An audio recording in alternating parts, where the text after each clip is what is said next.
What's going on, you guys? So we're about 7 weeks out, a little more than 7 weeks out from, in my opinion, boxing's next best thing, which is the Ring 4 card. You got David Benavidez, Anthony Yarde. You got Brian Orman Jr., Devin Haney, Abdullah Mason, Sam Noakes, and Jesse Rodriguez is on the card fighting somebody I'd never heard of. And I think a lot of Jesse Rodriguez's fights that make him not as promotable is the fact that there's really no stars in his weight class. I think everybody's holding on for a future fight between either him and Junto or him and Naoya Inoue. Those are really the big stars near his weight class. Until he gets in the ring with one of those guys, unfortunately, those fights aren't going to be as big. But nonetheless, this should be a really great card. You got some good fighters on there, some good fights. Starting with David Benavidez and Anthony Yarde. I think Anthony Yarde has shown in the past that he is somebody with good boxing skill. He has good attributes as far as speed and power go. And at this point of his career, he's gained a lot of experience. He's been in the ring with some of the top light heavyweights. There have been. I mean, he was in there with Sergey Kovalev. He was in there with Artur Beterbiev.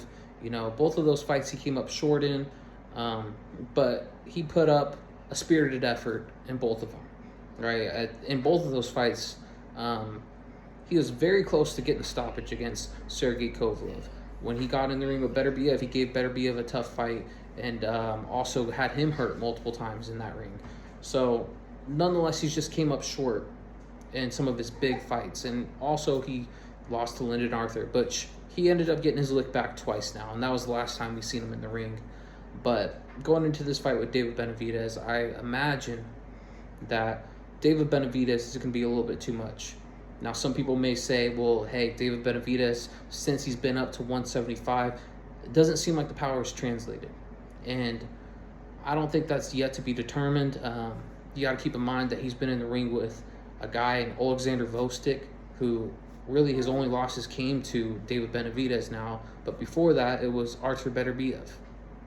And this was a dude who beat Adonis Stevenson, who came up in the same Olympic team with Lomachenko and Usyk. So he's got pedigree. This was a stiff challenge for Benavidez, even though he had came off retirement, had a couple comeback fights.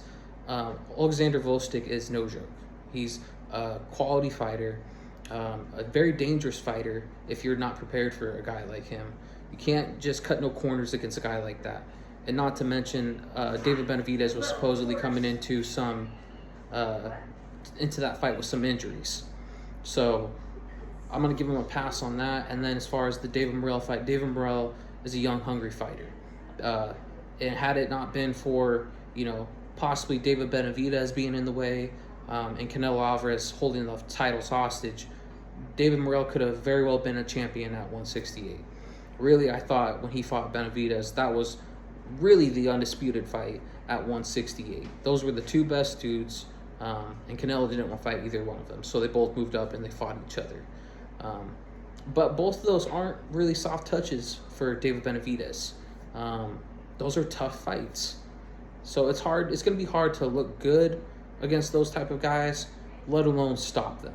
So, and I believe he had both of those guys hurt in both of those fights. But nonetheless, I still think we can't really say that power hasn't translated. Even though he's moved up in weight, he's still a big guy. And he's been in there with some top guys. Now, I think he does have a possibility of getting Anthony Yarde out of there at this fight. And the reason being is because Anthony Yarde seems to fade late. Like I mentioned, he fought Kovalev, faded late. He fought Beterbiev, faded late. And I think the pressure of a David Benavidez will catch up to him later on in the fight. David Benavidez, very similar to a Beterbiev, is a come-forward pressure type of fighter. I think he's got a little bit better punch selection than a Beterbiev. I think his punches are a little bit sharper than a Beterbiev. Beterbiev's shots are more thudding, powerful shots. David Benavidez, I believe, is a sharper puncher. And I think he has a little bit more variety in his punch selection than Artur Beterbiev. But nonetheless, I got David Benavidez winning that fight. I'm not going to be surprised if he gets the stoppage. I'd probably be expecting him to get the stoppage, but nonetheless, I have him winning the fight. And then we go on to Brian Norman Jr. taking on Devin Haney. Now, in this fight, there is a lot of question marks going into it, starting with Brian Norman Jr. This is the first time we've seen him in there with somebody of the caliber of a Devin Haney. You look at his resume, there's nobody as with the accomplishments that a Devin Haney has, or, looking at it with the eye test, we don't know if there's anybody as skilled or even close to as skilled of a Devin Haney on Brian Norman Jr.'s resume. Now, people are going to say, is Brian Norman ready for a guy like a Devin Haney with great boxing IQ, good boxing skill, some of the attributes that Devin Haney has with his jab, his foot movement, so on and so forth. I think he is ready for those things personally. And though he hasn't shown foot movement in any of his fights, because a lot of these guys are coming to him, are bringing the fight to him, they're on the front foot. So we haven't seen Brian Norman Jr., really use his foot movement or anything like that. Most of his fights, he's on the back foot. But I expect him to be able to close the gap on a Devin Haney, assuming that Devin Haney is going to be moving, which I expect him to. Brian Norman Jr. is a big puncher, but I think a lot of people are not necessarily giving Brian Norman Jr. the credit for having good footwork because, one, we haven't seen it that much, but I think a lot of people are not expecting him to be as athletic as he is, which from what I've seen, whether it's in training camp, or in the fight, he is a very athletic guy, and I think this would probably be the most athletic fighter that Devin Haney's fought. A lot of people may point toward Vasily Lomachenko.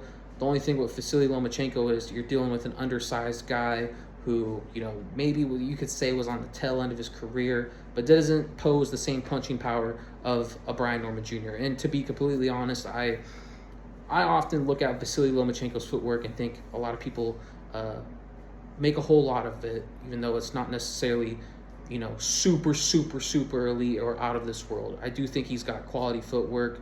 I do think him being a ballerina for all the years that he was, maybe helped him, but I didn't see it help him when he fought Teofimo Lopez. I didn't see it help him when he fought Orlando Salido or Jermaine Ortiz.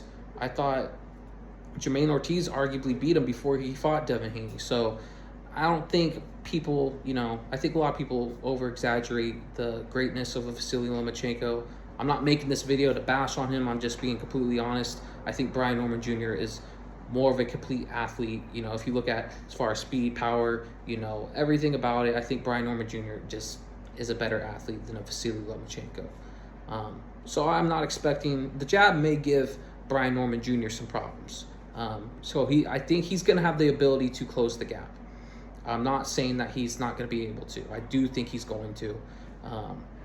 And as far as is he ready for this fight, he better be. He's a 147-pound champion, but I do think he is. He's got, confidence growing from his last few performances where he's looked really great.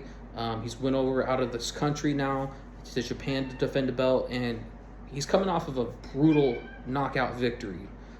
So this is a dangerous fight for Devin Haney, which leads me to the questions going to this fight for Devin Haney. Is he the same? We saw him his last fight, and yes, he won the fight. He won it convincingly. There's no debate about that. But it wasn't necessarily the Devin Haney we're used to seeing. Now, haters are going to say, oh, he ran like normal.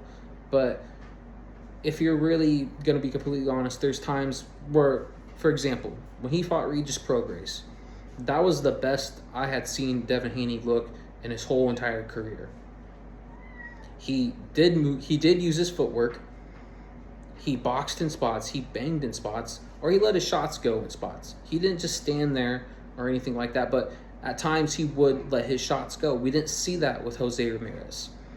Now, a lot of people are going to say, well, is that the same Devin Haney? Are we going to see that Devin Haney, or are we going to see just pieces of him from what happened when he fought Ryan Garcia?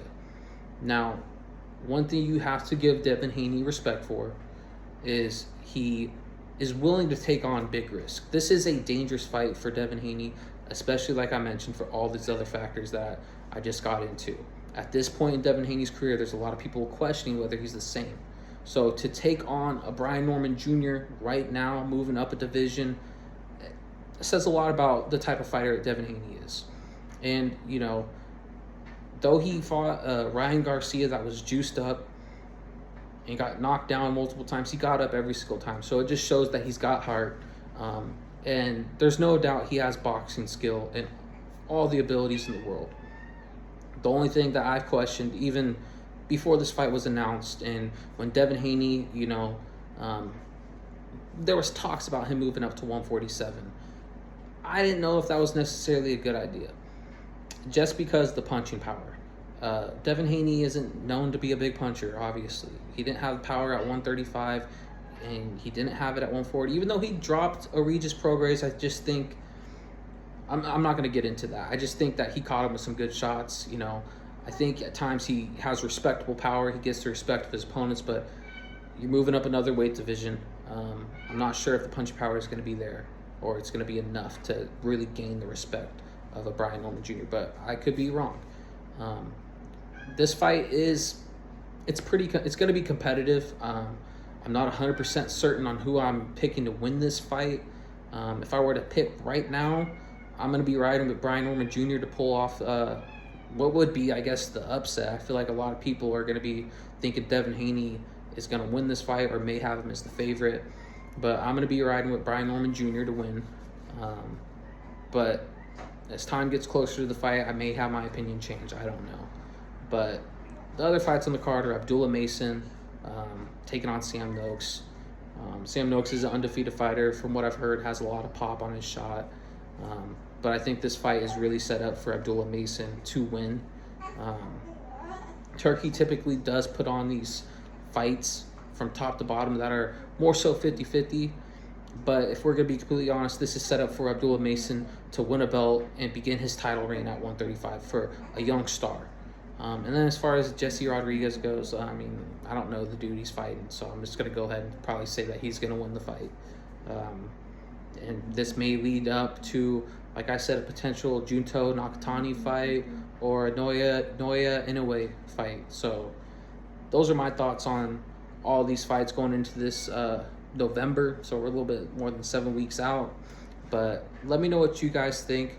Who do you have winning each one of these fights? And how excited are you for this fight? I know we're post Canelo Crawford. That was the biggest fight of the year, but this is the next best thing, and let's hope that we continue to get good quality fights, good quality cards moving forward, and have the sport continue to grow. But let me know what you guys think. Hate, like, comment, subscribe.